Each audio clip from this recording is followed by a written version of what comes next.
बताओ मोदी जी 2 करोड़ नौजवानों को हर साल रोजगार की बात की थी, 10 साल होने को आए हैं, कहां गए 20 करोड़ नौजवानों को रोजगार?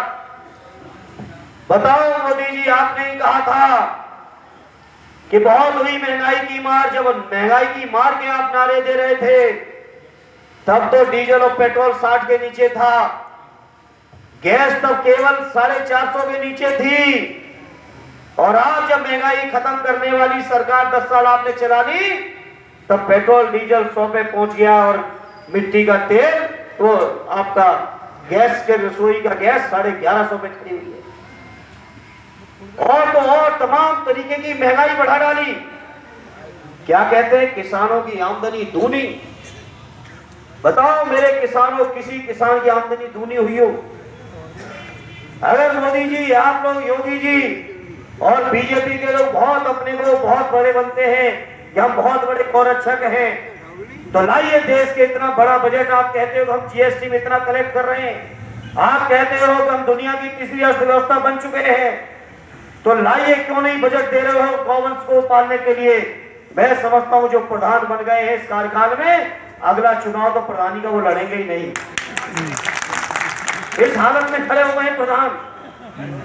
अगला कार्यकाल जो इस कार्यकाल के प्रधान है 90% देखना अगला चुनाव ही नहीं लड़ेंगे। और चुनाव भी तब लड़ेंगे जो लोकतंत्र बचेगा। पहले बचे तो आप बात करते हो गौवंश की रक्षा की। पूरे उत्तर प्रदेश का किसानों की रातें खेतों में बीत रही हैं।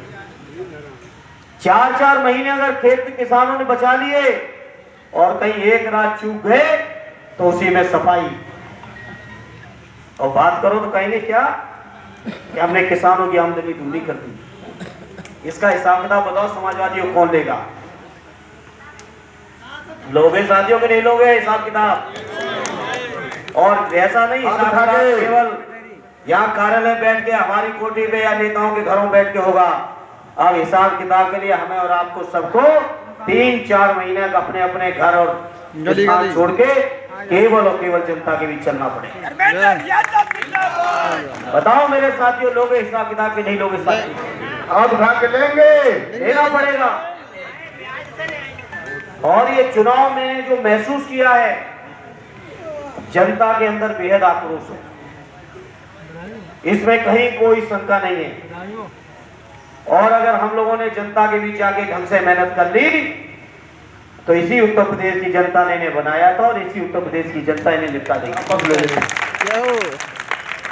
निपटा देगी जनता इनके लिए। बीजेपी के लोगों की भाषा सुनो। प्रधानमंत्री जी गुजरात विधानसभा में